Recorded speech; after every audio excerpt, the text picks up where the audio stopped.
चलो भाइयों, तो एक्सरसाइज 9.1 का क्वेश्चन नंबर 11 है। देखो, a TV tower stands vertically on a bank of a canal. ये एक टीवी टॉवर है ए बी, और ये एक कैनाल है नहर बी सी, और इसके एक किनारे पे ये टीवी टॉवर खड़ा है। From a point on the other bank directly opposite the tower the angle of elevation of the top of the tower is 60 degree. अब ये जो नहर है इसके दूसरे किनारे पे, ये रहा दूसरा बैंक यानी किनारा, इस पे यहां से अगर हम इस टीवी टावर के टॉप को देखें तो एंगल ऑफ एलिवेशन कितना बन रहा है, 60 degree. From another point 20 metre away from this point on the line joining this point to the foot of the tower the angle of elevation of the top of the tower is 30 degree. अब एक दूसरा point है, ये रहा D, जो कि इस सी या बी की लाइन में ही है, जॉइनिंग लाइन में ही है, और इस सी से कितना मीटर दूरी पे है, 20 मीटर की दूरी पे है। अगर इस पॉइंट से मैं इस टावर के टॉप को देखूं तो एंगल कितना बन रहा है, 30 डिग्री बन रहा है। Find the height of the tower and the width of the canal. तो पहला चीज आपको टावर की हाइट निकालनी है, यानी ए बी की हाइट, जैसे मैं मान लेता हूं एच मीटर, ठीक है। And width of the canal, ये हमारी कैनाल है बीसी, इसकी विड्थ निकालनी है, यानी नहर की चौड़ाई कितनी है, कितनी चौड़ी नहर है, यानी आपको बीसी निकालना है। चलो, तो मैं बीसी को मान लेता हूं थोड़ी देर के लिए कि बीसी बराबर है भाई एक्स मीटर, मान सकते हैं। चलो मान लिया, क्या दिक्कत है। अब यहां पे दो ट्राइंगल नजर आ रहे हैं आपको, एक ट्राइंगल है एबीसी और दूसरा ट्राइंगल है ए बी डी। अच्छा, एंगल बी पे दोनों ट्राइंगल में क्या बनेगा, 90 डिग्री बनेगा, क्योंकि टावर है तो वर्टिकली खड़ा रहेगा। क्लियर है। तो पहले मैं उठा लेता हूं ट्राइंगल ए बी सी। तो देखो भाई, ट्राइंगल ए बी सी, अब एबीसी में क्या लगना है, साइन लगाएं कॉस लगाएं, कोई फायदा नहीं है यार, है हाइपोटेन्यूज है, हाइपोटेन्यूज का मतलब क्या है, कुछ नहीं। तो चलो टेन लगाते हैं, परपेंडिकुलर अपॉन बेस।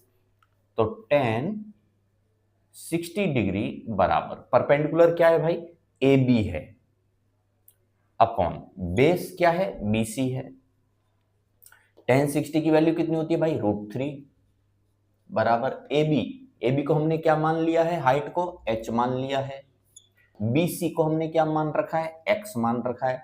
यहां से अगर मैं एच निकालूं तो देखो एच क्या निकल के आएगा, एच निकल के आएगा भाई √3x। बताओ कोई दिक्कत है, नहीं होनी चाहिए। अच्छा, अब दूसरा ट्राइंगल पकड़ लेते हैं, triangle A B D, triangle A B D.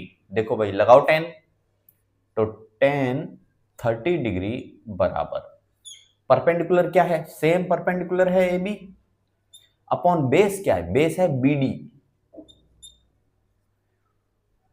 A B D triangle के लिए बेस हो जाएगा बी डी।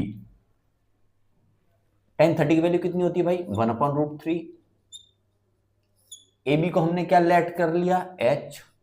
बी डी कितना होगा, देखो बी डी कितना होगा भाई, यहां से लेके यहां तक 20 है, और ये बी सी जो है वो एक्स है, तो टोटल कितना हो गया B D, 20 plus X, 20 plus X. अब इस इक्वेशन और इस इक्वेशन को मिला के सॉल्व करना है, और हमको h और x निकालना है। तो देखो कैसे सॉल्व करेंगे, यहां पे h नजर आ रहा है, इस h को हटा के इसकी वैल्यू को मैं रख दूं, यहां पे रख दो भाई। तो देखो 1/√3 बराबर, ये h को हटा रहा हूं, इसकी जगह पे √3x लिख रहा हूं, √3x, और ये है 20 प्लस x। बताओ कोई दिक्कत है, नहीं। अब क्रॉस मल्टीप्लाई करें, √3 का मल्टीप्लीकेशन √3x के साथ करोगे तो ये बन जाएगा भाई 3x बराबर, और यहां 20 प्लस x का मल्टीप्लीकेशन 1 के साथ करोगे तो 20 प्लस x ही आएगा।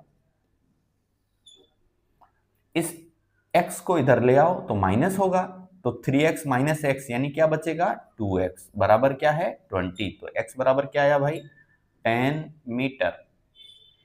यानी हमको कैनाल की विड्थ पता चल गई, जो कि BC है, कितना है भाई, 10 मीटर। अब इस 10 की वैल्यू को उठा के यहां रख दूं तो मुझे हाइट पता चल जाएगी, टावर की हाइट, है ना। ठीक है भाई, रख दो। तो h बराबर क्या था, √3x, x की जगह पे 10 जैसे ही रखोगे तो यहां से आपका सेकंड आंसर आ जाएगा h बराबर 10 इंटू √3 मीटर। x की जगह पे बस 10 रख दो, तो लो ये निकल के आ गई height of the tower. Clear है?